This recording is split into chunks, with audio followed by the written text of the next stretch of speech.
Hi, welcome back to a new episode of Career Goals. I'm your host, Kelsey Haslam, and today I'm joined by an AAT qualified accountant and Kaplan social media ambassador, Emily Gough. How are you? I'm great. How are you? I'm good, thank you. So you used to work as a beautician before going into... Yes, I did. How did that come about? How did you make that decision to change? It wasn't like a conscious decision to go, do you know what? I'm sick of eyebrows and makeup. Finance.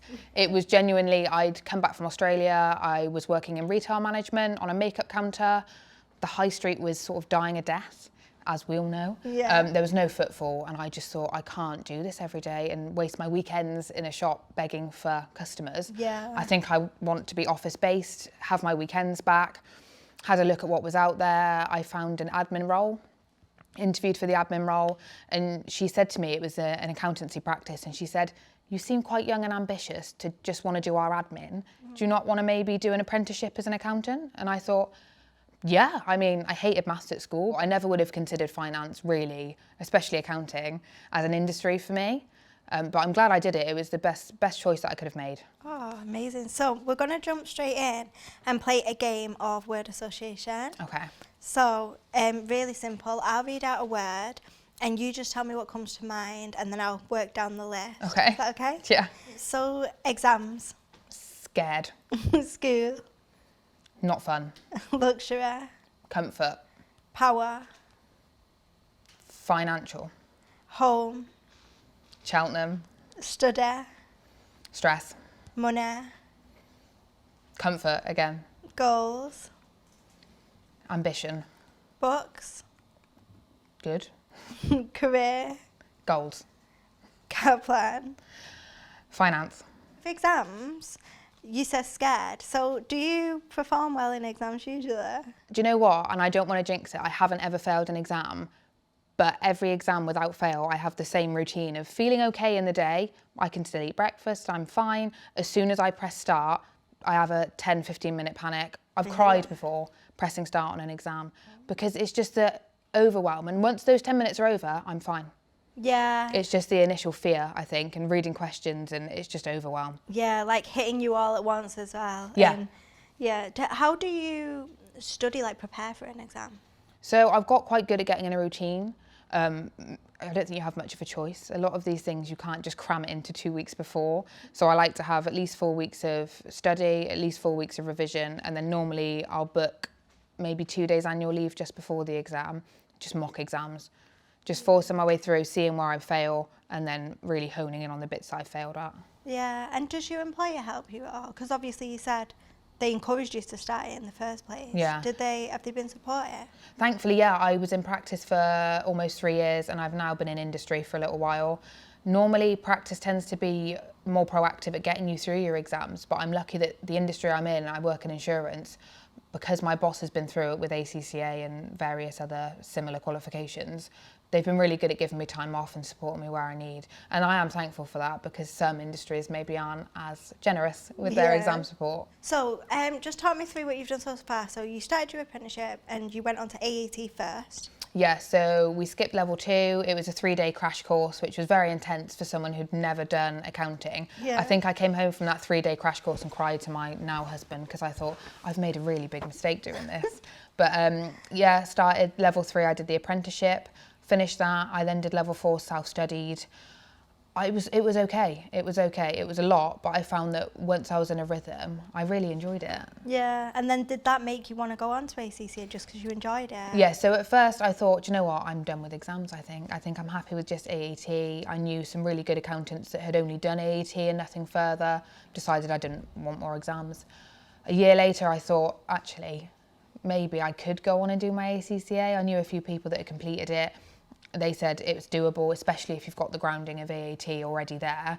So yeah, signed up. It was a very quick decision, I think. It was sat at home one day and I thought I'm just going to sign up now, and that was it. So do you study via online learning? Yes, so I tried live online and I now do on demand, but still online. So how are you finding it, like completely independent learning? I think as someone with ADHD, I know what works for me and what doesn't. I tried live online, but 8 hours in an online classroom for me to stay focused, it wasn't happening. I prefer small blocks, and by doing it on demand distance learning, I have those small blocks that I'm in control of. I don't have to sit for 8 hours and try and absorb things when I've turned off after about 2 hours mentally. We're going to play another game called Dream Commute. Okay. So this is a fun one. Imagine that you're going to work and with no limitations, it's like, how are you going to get to work? Like, what's your mode of travel? Who are you going with? What are you listening to? What snacks are you taking? It's really boring. When I lived in Australia for a bit, and we ended up having to move office, and it was miles away. But because we were backpackers and that was our job, we had no choice. So we used to get a tram for an hour and a half every day, me and my sister, be up at 5:30 in the morning to get to the office. And looking back now, those are probably some of the best commutes I've ever had. Really? Because you had all this time to just sit, eat breakfast, chat, watch Netflix, and laugh constantly. We had the best time over there. I wouldn't ideally have a commute that took an hour and a half. I think 20 minutes would probably be great. But genuinely, to go back and do something like that again, fantastic. Yeah, so like, because it's taken a while, would you say that you value having spare time? I do now, yeah. I think working hybrid has shown me that actually I can be just as productive, if not more so, at work when I haven't wasted time on this massive commute in the morning. I feel like I'm ready to go, as opposed to a little bit tired just from getting to work in the first place. So if you're on the tram, what snacks are you taking? Almond pastries, any Okay. pastry really, and some sort of coffee. Iced coffee, hot coffee, don't mind, but I need Love coffee. that. Within about an hour of getting it. And what are you listening to?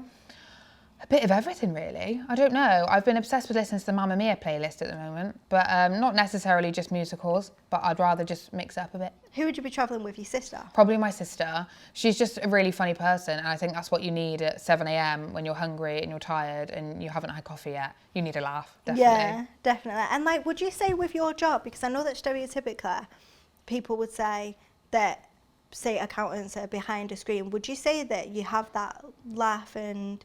Yeah, definitely. And I think, especially in practice, there's almost this invisible barrier, I think, between clients and accountants, especially in my head as a professional acting for them. But actually, some of the funniest memories I've got in practice are having clients in for meetings. Really? It's just nice to have a conversation with them as a person and not just someone who you do the books for. Yeah, definitely. And like, so in practice, do you get to know them? How would you compare them both, practice and industry? With practice, you normally have your own portfolio of clients that you look after. Sometimes that's very wide, sometimes it's very specialised. One of my previous roles, we only worked with hospitality, so it was hotels, breweries, restaurants. That was a bit more specialised because you had a range of people and different personalities, but it was all across the same sector. In another job, I've had everything: plumbers, electricians, hairdressers, wedding planners, a massive range. Yeah. When you're in industry, you work purely for that client. So currently I work in the insurance industry, which is obviously a lot more specialised, and you don't have that range, but you still deal with different parts of the business. So you still get different personalities there. It's just all one company. Would you say that there's any similarities between even your clientele and what you're doing now compared to in beauty? Yeah. Or just like the skills in general? The skills, I think, I didn't expect to need as much, but you do, because if you're waxing someone's face and you're this close to them all day, you have to be comfortable with asking questions, making them feel at ease. When you're dealing with someone's finances, you're also something very close to their heart. You need to tread carefully, just as you would if you were waxing someone's face. Yeah. I think being able to speak to a range of people, whether they're nervous, they might be really chatty, they might not want to talk to you so much. They might be really informative and share information with you, they might not be. So I think you have to learn to deal with such a wide client base in beauty, and I've definitely taken that dealing with my own clients. Yeah, and it's like, do you need to be sensitive as well with finance being such a intimate topic as well as beauty, like being sensitive and understanding, is that something that you think is valuable in someone in your career? It's having that empathy, because everyone's got a different situation, and you know, what seems like just an eyebrow wax or just a makeover for that person can mean so much more. And it's the same with helping someone with their finances. This might be what they've needed for so long and they just didn't realise that's what they were missing. I think in both of those ways you can be really valuable to someone, but you do have to appreciate the vulnerability of them approaching you. I think that's really interesting, especially like, say if you take the beauty industry, people will see that as like very vocational and practical and not as academic. People take finance, accounting as the complete opposite. Yeah. But you've done both and you're saying the same skills. Yeah. People do maybe not look down on the beauty industry, but they might not take it seriously as a profession. But actually, I don't think I'd be a very good accountant had I not have had that grounding and that ability to deal with people. Similarly with accountancy, you can have someone who's super academic, fantastic at the technical part. They're really not very good at dealing with clients or knowing how to approach maybe a difficult client. Yeah. When you've had those skills already and you've got the people skills and the technical skills, you can be a really valuable accountant to your clients. Would you consider yourself to be quite creative? Yes, which is something that you don't hear much. I think accountants in general have quite a bad rep at not being very creative, maybe because everything is so prescribed and rules based with the law and legislation. How would you apply that creativity to your job, if you do? I think a lot of the time it's problem solving, it's looking for gaps, it's knowing when to sell, where they might need you to be selling to them. Some people don't necessarily know what they need until you've approached the subject. And again, you've got to be creative in ways of getting through to your client. You know, you could be on a makeup counter and there's different ways to sell, there's different ways to market, there's different ways to upsell. Again, if you've got a client who's come to you for one thing, it might be that you need to be a bit more creative in showing them why they need other services or why they could benefit from them. Yeah, and like in a way explaining the numbers to them. And is there like a way, obviously someone like me who's not got a background in finance, is there a way that you have to simplify that but in a creative way? Well, you don't want to be patronising to people, and you could have one client that knows their finances almost as well as you do. Some people who go, I don't even know what a tax bill is. I don't even know where this money comes from or why it's being deducted or what I can claim for. So yeah, you have to use your imagination and just make sure that what you're explaining it in a way that they understand and not necessarily a way that your colleagues would understand because they have that technical background. Yeah. I always think, imagine I was telling my sister who's not mathematical and not accounting, imagine I was talking to her and explaining it to her. How was that going from not really enjoying maths, not really being good at it, to working with numbers all the time? Was it overwhelming, or how did you learn it? It was at first. I think studying different techniques and different methods, a lot of what we do isn't actually that mathematical, and 9 times out of 10 you've got software and systems in place that do all of that for you. You know, it's not like you're using algebra or anything like that. Any of the things that you learn at GCSE maths, for example, a lot of it is just application of rules and being able to deal with the client and the queries they've got and what their numbers look like. So what career advice would you give to your younger self if you could? Stop thinking that you can't do it. I had such limiting beliefs of myself, and I don't even know where they came from. It's getting over yourself, because no one's watching you in your career path and waiting for you to fail. You have absolutely nothing to lose by just going for it.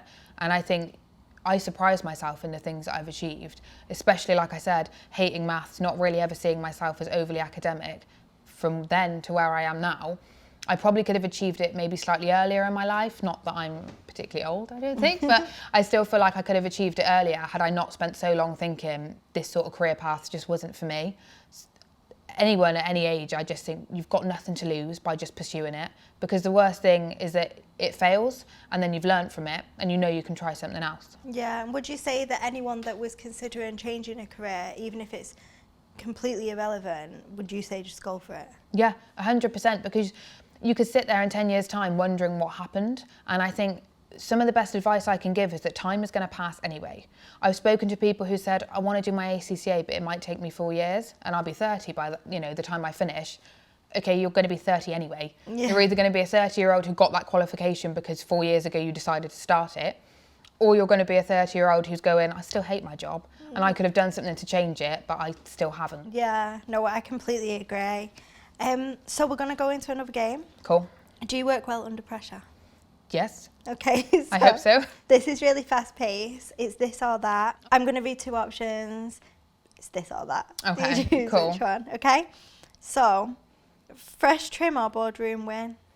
Boardroom win. Audiobook or podcast? Podcast. Uni or apprenticeship? Apprenticeship. Time or money? Money. Studying in the morning or evening? Probably the morning. Classic calculator or app store saviour? App Store, 100%. Work from home or in an office? Work from home. Knowledge or power? Knowledge. So time or money? What makes you say money? I think money in a way can buy you time. I think a lot of the time, despite people saying, money doesn't equal happiness, the more money you have, the easier you find it to live. which means you can probably spend less time working and more time, you know, making memories, travelling, spending time with your family. Yeah, that's a good way to look, because there's that saying that time is money. Yeah. But you're saying the other way, In a way, money, I more think time. they will always be synonymous with each other. And I think the more money you have, especially if you're an accountant and you've built a service and you've built clients, you can earn more money in less time, freeing up other time to do things you actually care about. Yeah, and knowledge or power, you said knowledge. Yeah, I think knowledge is power. I don't think you should ever stop learning, and I don't think it's something that you get to a certain age and you've learned everything there is to know about the world and you can just stop now. I think you should always be looking for ways to just gain more knowledge. Yeah, because say you're obviously continuing to learn at the minute, you're still doing your ACCA. Would you say that after you've qualified with your ACCA, you're still gonna wanna upscale? I'm a pain in my own ass, to be honest, because I feel like nothing's ever enough. And now I've got to a point where I'm not far of the end of my ACCA. I'm sat saying to my husband, you know what, I wouldn't mind doing my chartered tax advisor as well.